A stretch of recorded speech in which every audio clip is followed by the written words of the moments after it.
We know you have a lot of ways you could be spending your time, and it means so much to us that you're here for Castle Hills Christian Church, online church. We encourage everyone to minimize distractions, to grab a Bible, and to prepare your heart and mind to worship, learn, and fellowship together online. Later in the service, we'll be taking communion together, so we encourage you to grab some bread and some juice to prepare for that later on in the service. We're asking everyone to fill out a connection card at chccsa.info. There you'll find all kinds of other information about our church. We'd love to connect with you at chccsa.info. Let's worship together.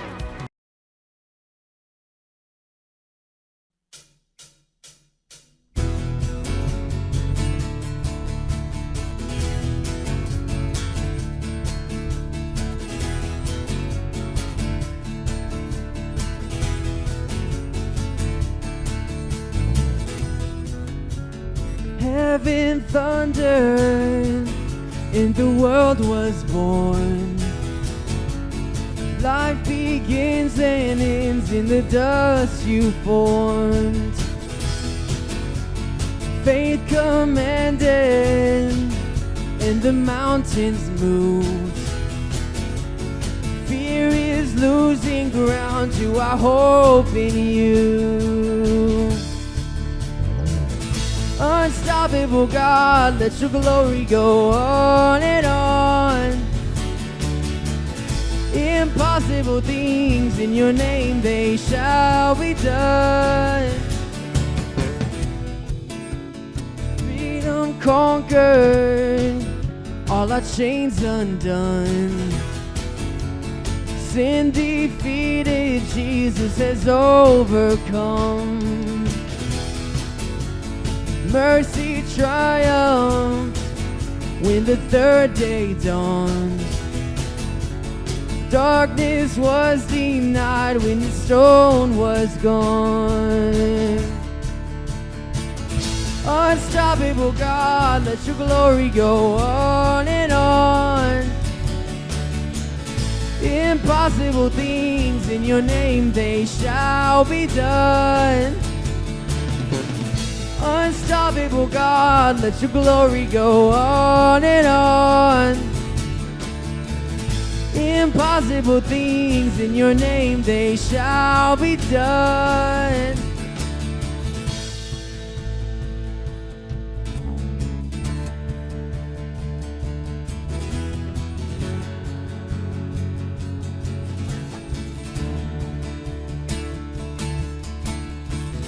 Nothing shall be impossible.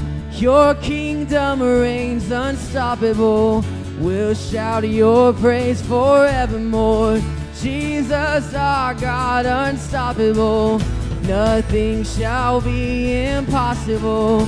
Your kingdom reigns unstoppable. We'll shout your praise forevermore. Jesus, our God, unstoppable. Nothing shall be impossible. Your kingdom reigns unstoppable. We'll shout your praise forevermore. Jesus, our God, unstoppable. Nothing shall be impossible. Your kingdom reigns unstoppable. We'll shout your praise forevermore. Jesus, our God, unstoppable. Oh,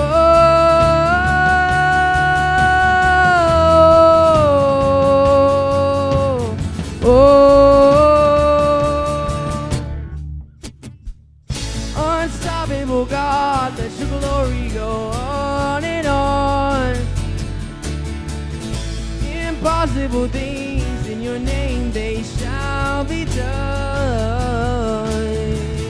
Unstoppable God, let your glory go on and on and on and on. Impossible things in your name, they shall be done.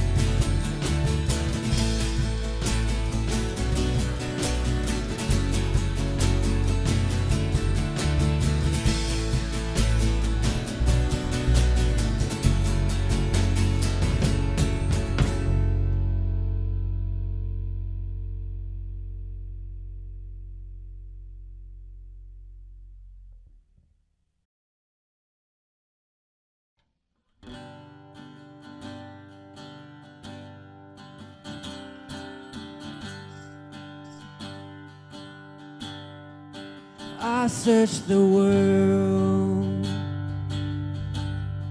but it couldn't fill me. Man's empty praise and treasures that fade are never enough. You came along and put me back together, and every desire is now satisfied. Oh, here in your love. Yeah, oh, there's nothing better than you. There's nothing better than you, Lord. There's nothing is better than you. Oh, I know it's true, and I'm not afraid to show you my weakness, 'cause my failures and flaws, Lord, you've seen them all, and you still call me friend. 'Cause the God of the mountain is the God of the valley, and there's not a place your mercy and grace won't find me again. Oh, there's nothing better than you. There's nothing better than you, Lord. There's nothing, no, nothing is better than you. Oh, I know it's true. Oh, there's nothing better than you. There's nothing, no, better than you, Lord. There's nothing, nothing is better than you.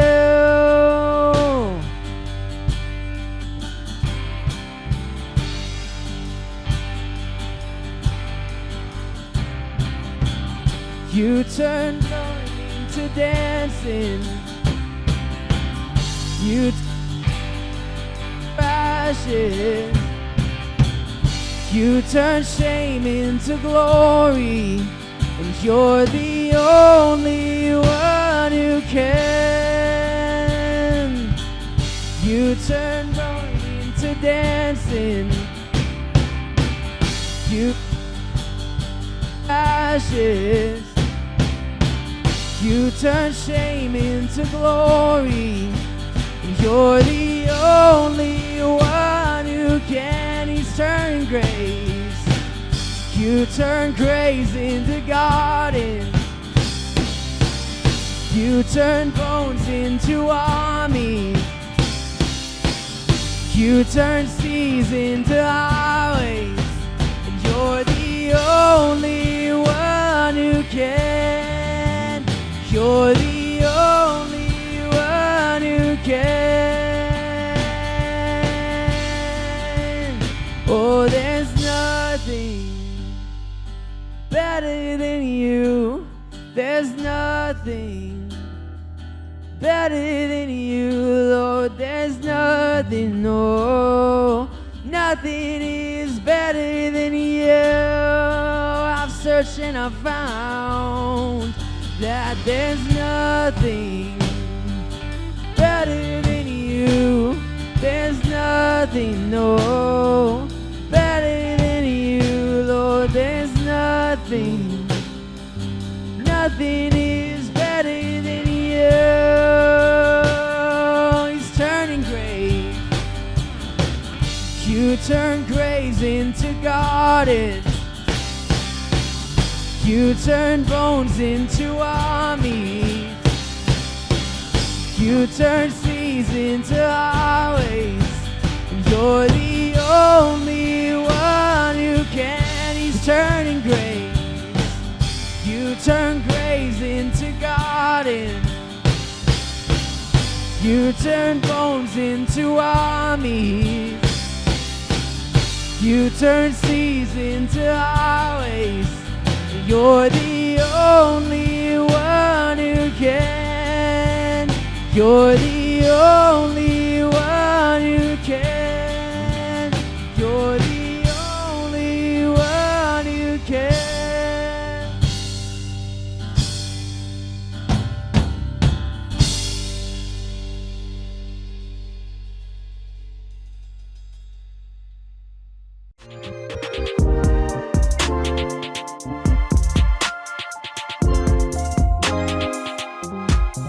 Despite being more technologically connected than ever, loneliness has reached epidemic status in our society. The cure is nothing new, however. It is ancient wisdom set in motion from the beginning of creation. The solution? Friendship. Let's discover the lost art of friendship.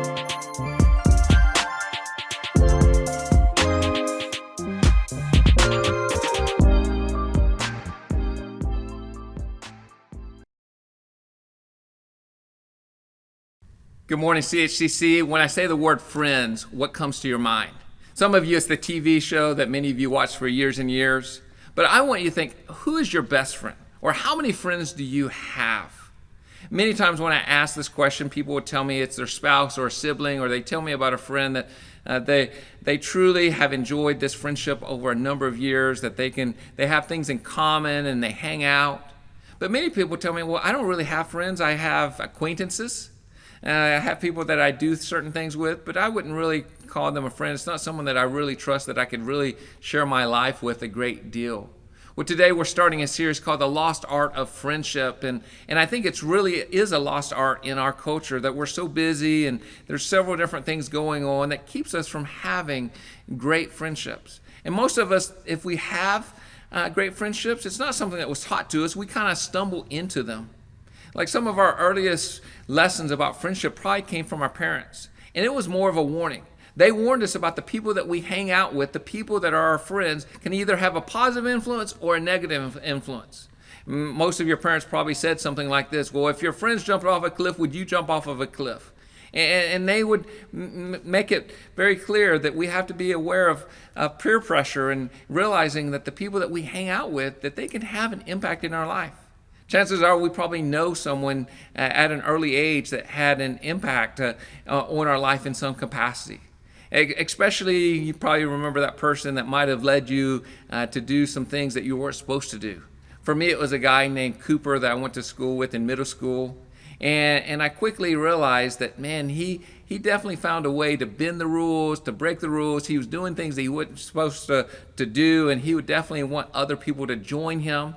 And I quickly had to realize I had to make a choice. Is this someone that I still wanted to be a part of the group that I hung out with? Did I really want him to be a friend?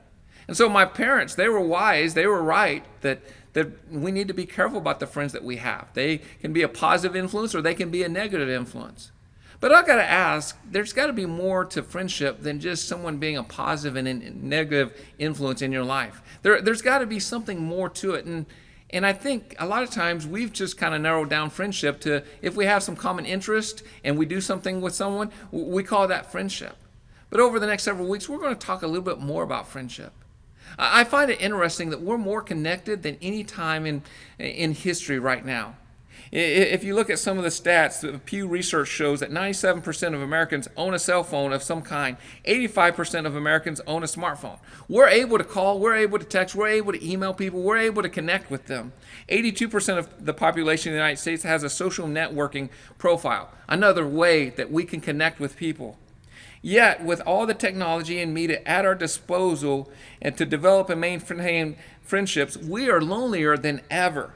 We're still struggling with loneliness. Even if we have friends, sometimes it's a real chore to be able to spend time with them in person. A recent report just came out from the Surgeon General that identifies loneliness and isolation as an epidemic. Research shows that Americans who have become less engaged in worship houses, community organizations, even their own family members in recent decades have steadily reported an increase in feelings of loneliness. The number of single households has doubled over the last 60 years. People have kind of narrowed down their friendship groups during the pandemic, and they spend less time with friends. And the Surgeon General reported that Americans spent about 20 minutes daily in person with friends in 2020. That's down 60 minutes daily from 2 decades earlier. And loneliness has really hit the younger age groups, especially ages 15 to 24, even harder. And this age group spends 70% less time with their friends during that same period of time. And so loneliness is literally killing us. We know that loneliness can increase the risk of premature death by 30%.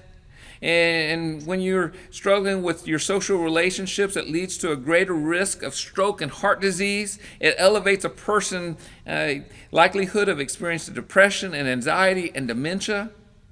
And there's a lot of factors that's leading to this, but one of the factors that many researchers have narrowed down is it's our smartphones and our social media and our technology. Now, I say that, but I love my smartphone and I love technology and I love social media. But we also have to realize it's also leading to our loneliness. It's also causing problems. That there's really no substitute for in-person interaction. That in reality, we're committing ourselves to friendship less and less by spending more time with technology instead of having that in-person, face-to-face conversation.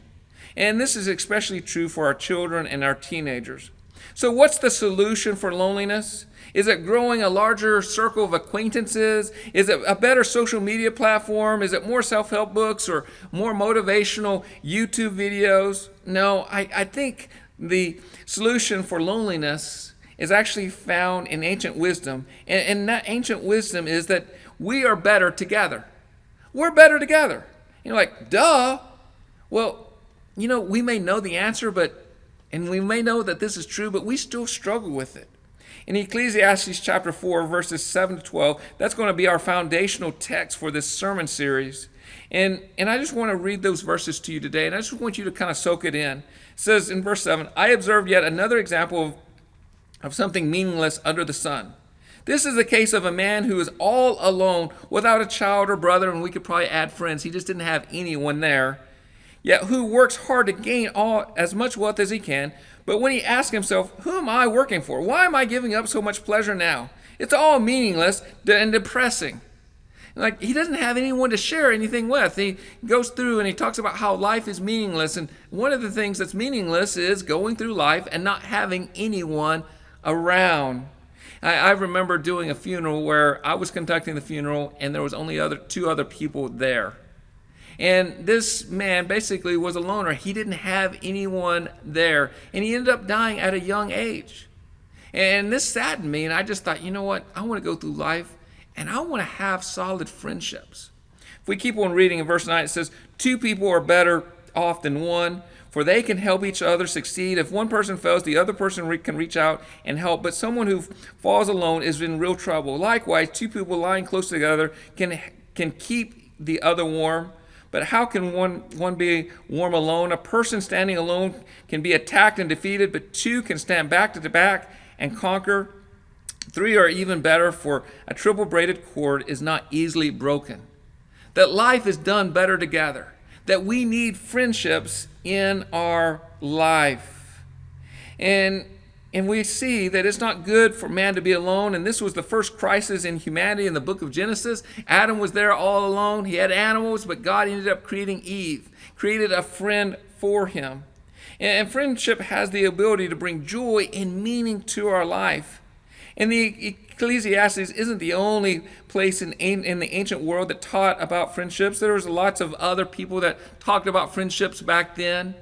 And sometimes they were competing. If you look at the Greek philosopher Aristotle, he talked about friendship more kind of from a philosophical point of view. And he would say that a good friendship is maintained when both people care about themselves enough to realize that they should care enough about themselves to know that friendship is mutually beneficial. When we look at the Apostle Paul, he kind of took more of a theological approach, and we look at when he wrote to the Philippians or to the city of Philippi, he kind of had a complicated relationship here. But if you look in Philippians 2:2, It says, then they make my joy complete by being like-minded and having the same love and being in one spirit and one mind. And often when he talked about friendship, there was a couple of Greek words that he used that meant fellowship and partnership and like-mindedness and understanding and care. And even though he doesn't use the word friendship there, we kind of get that same picture here. Paul encourages us to put the interest of others first instead of our own, to put our interests secondary, and that goes kind of against our culture. We're taught to put our needs first and not other people's. And so the difference between Aristotle and Paul is that God is the vertical party that kind of reconfigures the horizontal dimensions of two people. Instead of thinking about us first, we end up putting others first. See, Christian friendship isn't transactional. We understand transactional. You do something for me, I do something for you. And if I do something for you, you owe me and you need to do something for me. And we tend to kind of have this little sheet in the back of our mind of we know when someone should be doing something for us. And we keep track and we keep records. John 15, verse 12 says, my command is this, love each other as I have loved you. Greater love has no one than this, to lay down one's life for one's friends. You are my friends, and if you do what I command, I will no longer call you servants, because a servant does not know his master's business. Instead, I've called you friends, for everything I've learned from my Father, I've made known to you. See, biblical friendship is choosing to show someone how valuable they are by sacrificing and caring for them the way that Jesus does. And the joy that we find in friendship should not come from just transactions that we exchange with one another, but from the overflow of joy that we have from being able to have this friendship. See, God is our provider, and he provides every need. And sometimes we go and we turn to another person and we develop friends just to try to get all of our needs taken care of. But we don't want to make the people in our life, our friends in our life, an idol. We need to realize that God is who provides for our needs. But he does provide friends in our life that we can enjoy, that can be a blessing, that can encourage us and help us and give us wisdom, and that we can enjoy this life that we have. So this week, I just want to leave you with 2 challenges. Track how much time you spend on social media versus with people and developing friendships. Track how much time that you spend on social media versus the time that you spend with people in person. And then secondly, set up a time to meet a friend in person instead of just texting and calling. Each week we take communion, and it reminds us that we're not alone. That we're not alone. That Jesus is with us. He didn't send a text. He didn't make a phone call. No, he became Emmanuel, God with us. He came down to this world. And even though we may feel lonely at times, we know that we're not alone. And when we take the bread and we take the juice, we remember that Jesus showed us true sacrificial love. And that same love that we should have in our friendships, where we put others first and we love others. Would you pray with me? Jesus, I just want to thank you for being the ultimate example of friendship, and give us the courage to love like you love. I want to thank you for showing us what sacrifice looks like. Thank you for giving your life so that we could have eternal life. In your personal name, amen.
God and Father, great and holy, fearing not we come to thee, fearing not the weak and lowly, for your love has set us free.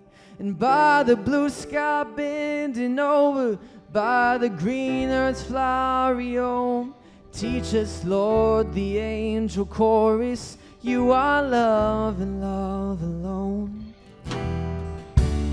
You are love and love alone. You are love and love alone. You are love and love alone. You are.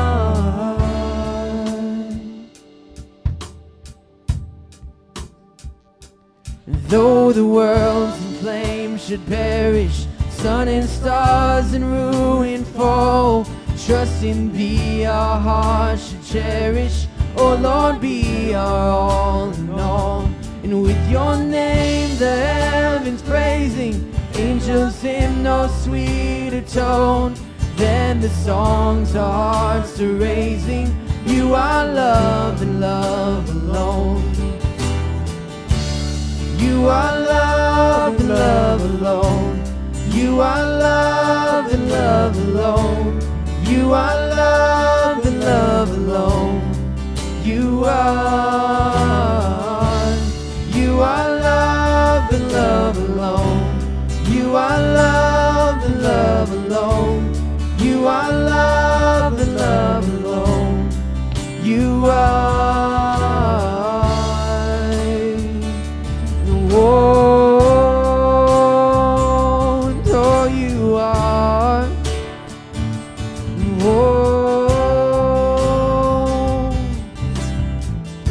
how perfectly our hearts are made for love.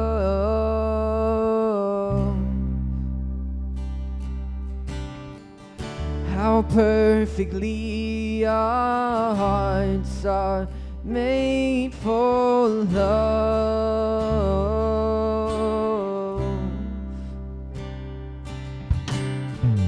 How perfectly our hearts are made for love.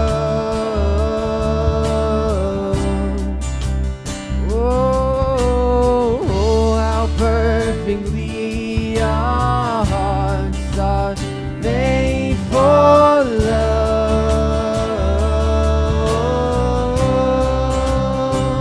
And oh, you are love and love alone. You are love and love alone. You are love and love alone. You are. You are love and love alone. You are love and love alone. You are love and love alone. You are. And oh, and oh, you are. Oh, and oh, you are.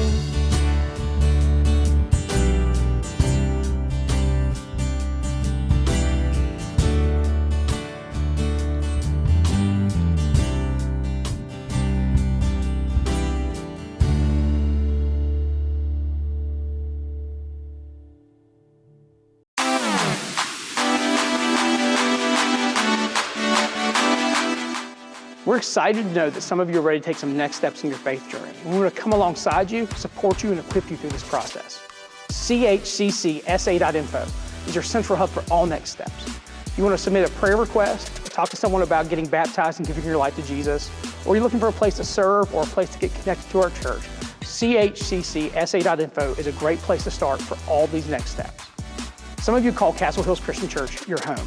And if that's you and you want to continue to partner with us financially as we serve both here in San Antonio and around the world, you can go to give.chccsa.com, or you can text the message GIVE to the number 210-903-5440. Thank you for your support. We're so glad that you're here today, and we hope to see you next week.